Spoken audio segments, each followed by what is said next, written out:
Welcome back to Dashboard Chalkboard, a series by Echoes and Footprints.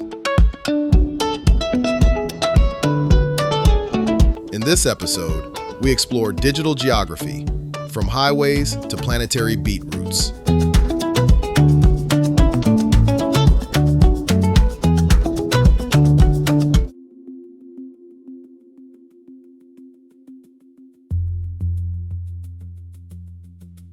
For most of the 20th century, music had a location.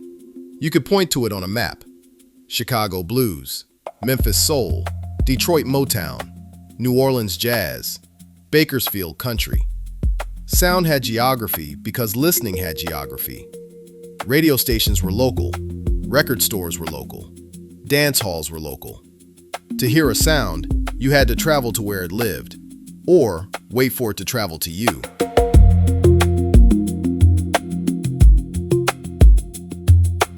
Then, mobility changed everything. Let me explain in 8 segments. Segment 1, the interstate ear. When the United States built the interstate highway system, it didn't just transform transportation, it reshaped listening. Driving created extended listening environments.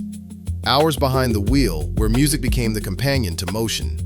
Drivers scanned stations, signals overlapped, genres blended across distance.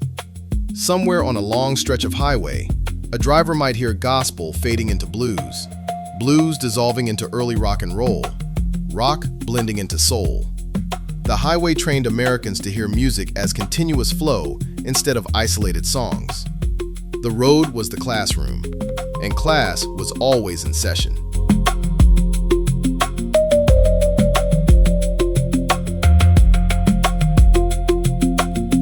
Segment 2, rhythm for the long haul. Truck drivers, commuters, and road travelers became the first large-scale listeners of long-form musical flow. Music built for the road needed endurance, steady groove, forward motion, gradual change. Think about the rhythms that thrived during the highway era: the engine of funk, the hypnotic pulse of disco, the sustained rhythm beds of early house music, hip-hop bass lines that carry momentum for miles. These sounds work because they move. They don't rush. They propel. Infrastructure reshaped rhythm. Segment 3, the road becomes a network.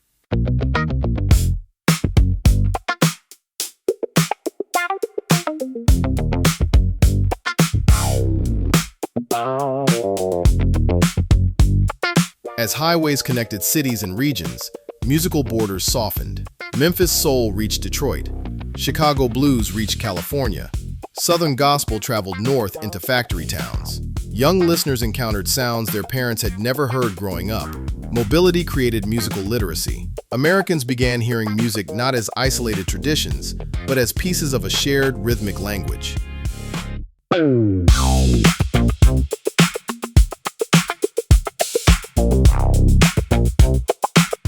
But something even larger was beginning to happen. The beat was preparing to travel farther than any highway could carry it. Segment 4, from interstate to intercontinental. As recording, broadcasting, and digital communication expanded, rhythm began moving across oceans. What started as regional circulation became global circulation. The rhythmic intelligence of the African diaspora, polyrhythm, syncopation, call and response, began looping around the planet. Latin America reshaped Caribbean grooves into new dance forms.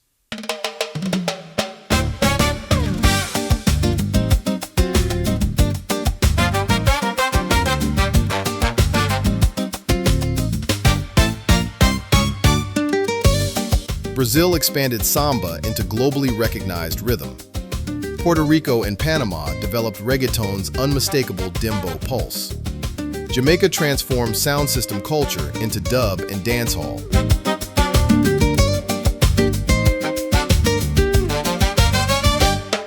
Meanwhile, in the United States, Detroit techno and Chicago house built the foundations of modern electronic dance music.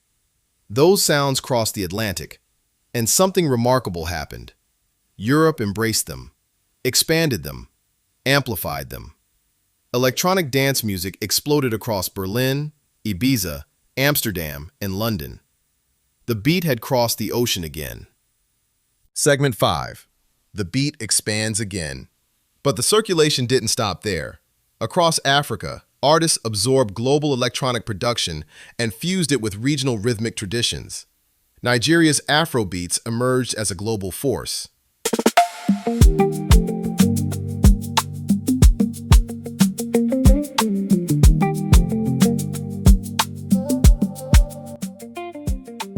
South Africa's Amapiano introduced deep rolling grooves that spread through clubs across continents. Meanwhile, Latin pop and reggaeton surged through global streaming networks. Puerto Rican rhythms began dominating international charts. And in South Korea, producers built K-pop by absorbing hip-hop, R&B, and electronic rhythm, blending them into a polished global pop architecture. This wasn't imitation, it was transformation. Every region reinterpreted the beat, added new accents, new textures, new languages. Segment 6. The planetary loop. Today, rhythm moves in planetary loops. Amapiano grooves travel from Johannesburg to London to New York. Reggaeton rhythms move from Puerto Rico to Miami to Madrid. Afrobeats artists collaborate with American hip-hop producers. European DJs remix Caribbean rhythms for global festivals. K-pop producers sample trap beats born in Atlanta. The beat now circulates across continents, transforming, returning, expanding again. Rhythms that crossed the Atlantic centuries ago now circle the globe and come back amplified. This is the new geography of music, not maps, patterns. Segment 7. From place to flow.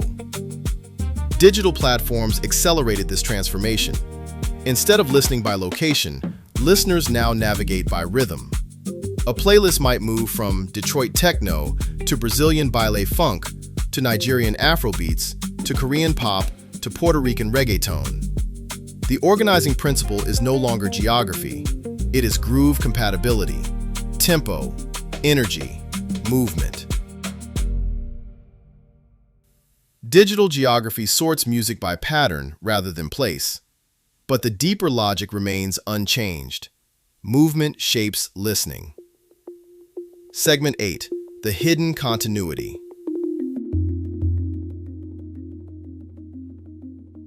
The algorithm did not invent flow listening. Mobility did. The automobile trained Americans to hear music as a sustained journey. Highways created the first experience of continuous listening. Streaming simply expanded that journey across the planet.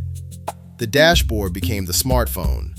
The radio dial became the recommendation engine. But the lesson remains the same. Listening follows motion. So, here's why this is important. The automobile once expanded American listening across regions. Polyrhythms and syncopation travel the world. Now, digital networks expand listening across the world. What began on highways now moves through satellites, fiber cables, and streaming platforms. But the core idea remains unchanged. Movement spreads rhythm, exposure spreads literacy, and the beat continues its journey, outward, inward, and back again. The road was the first classroom. Now the entire planet is the campus. No teacher, no textbook, only grooves. Class was always in session. The beat remembers. The beat is the history. The classroom may close, but the highway stays open, and the beat remembers.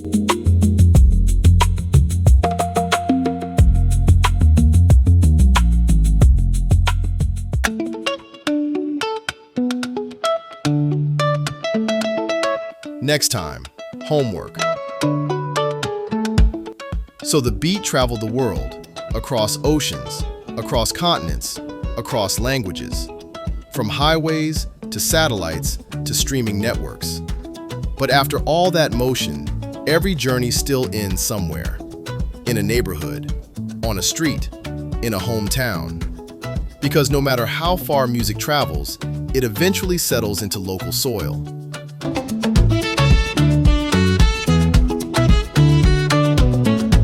Next time on Dashboard Chalkboard, we bring the lesson home. Episode 7, Homework, My Hometown.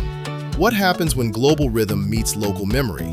What do towns gain when new sounds arrive? And what disappears when the highway bypasses a place entirely? The road may connect the world, but music still lives where people live.